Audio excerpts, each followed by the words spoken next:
Since receiving its bank charter and being able to accept deposits, SoFi's deposit base has grown massively, reaching close to $10 billion, and investors and JP Morgan analyst is rightfully curious, how big can that get? How large can you be? How many more deposits can you accept?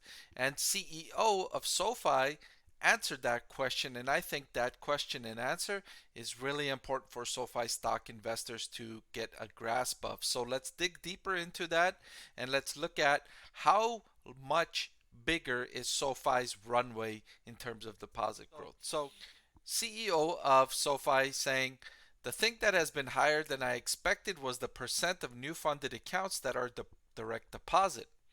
So more new customers that are joining SoFi are joining with direct deposit instead of just opening up an account, right? So you can open up an account with SoFi but not connect your direct deposit with SoFi, or you can open up an account with SoFi and connect your direct deposit. And what the CEO was saying is we're getting an above average rate of direct deposit connections. It's averaged around 50%, he says. Typically, the industry average is 35%. So that's really good. Why is that important? Well, think about it.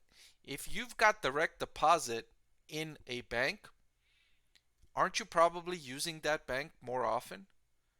Right? Because if you want to pay your bills, you're probably going to use that bank that you have your direct deposit because that's where your money is going into. What about your everyday spending when you go to fill up gas, eat out, order food? Which debit card are you going to use? The bank where you have your direct deposit, where your money is going into, or another bank?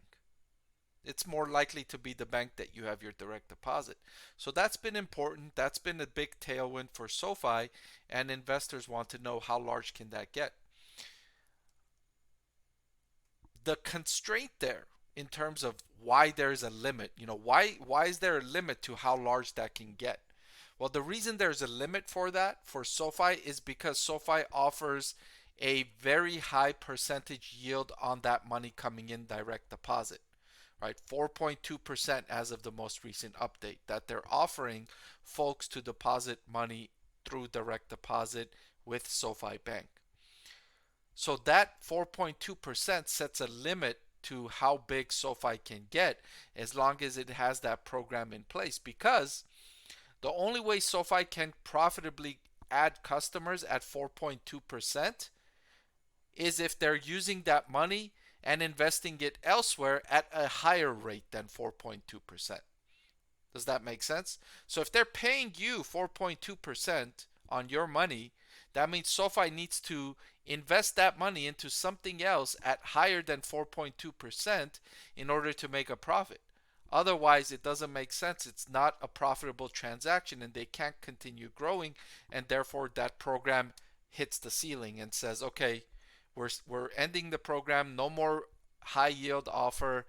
We cannot accept any more deposits because we don't have any more places to invest that money. We reached the limit.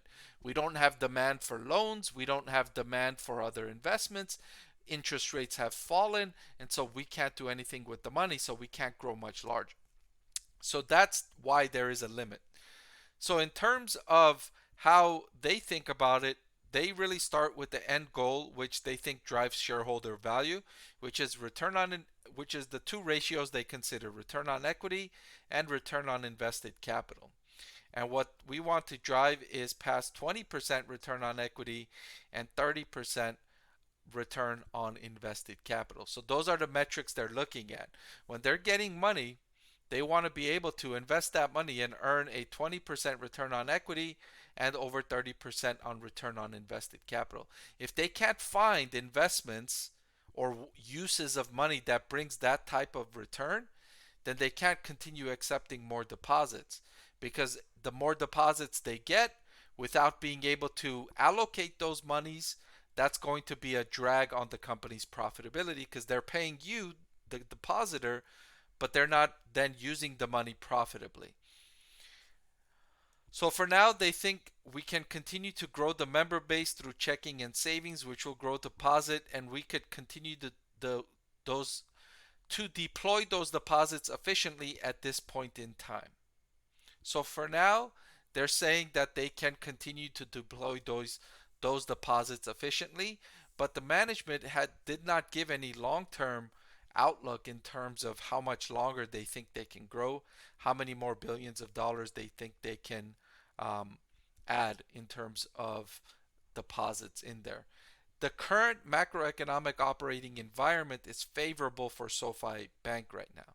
The high interest rate environment, the fact that other lending sources have kind of turned more cautious, that's giving SoFi an opportunity now to invest those monies more profitably because other lenders have turned more cautious.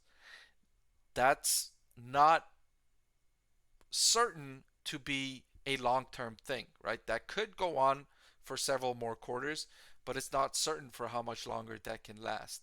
So, this is something to keep an eye out for, that while SoFi has grown sustainably very, very strongly over the last several quarters, adding billions of dollars, it's questionable how much longer they can continue to grow at those rates using the current plan in terms of offering high interest rates and then investing that money elsewhere.